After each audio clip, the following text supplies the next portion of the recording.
Mga kapuso, kapit lang kayo dyan dahil painit ng painit ang mga eksena sa setting Asawa ng Asawa Ko, lalo na ang intense tapatan ni Christy at Shira. Makichika kay Nelson Canlas.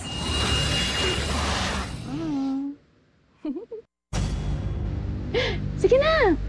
Sige na. Alam ko namang kating-kati ka, nasaktan ako.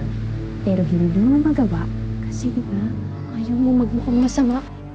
Ang confrontation scene na ito is about to get wet. Shira! Shira!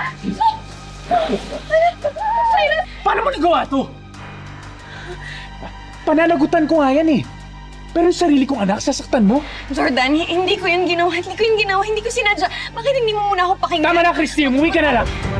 Summer peak ang init ng mas tumitindi pang mga eksena sa Asawa ng Asawa Ko. Ang tapatan sa pagitan ni Christy, played by Jasmine Curtis Mintz, at Shira, na ginagampanan ni Lizelle Lopez.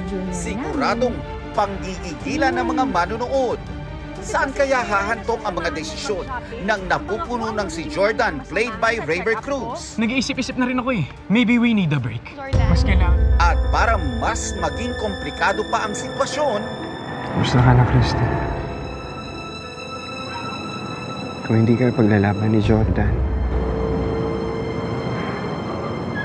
nandito naman ako. Paglalaban kita.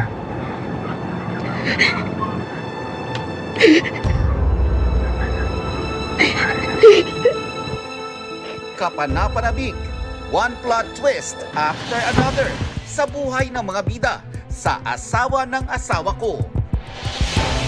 Nelson Canlas, updated sa Showbiz Happenings.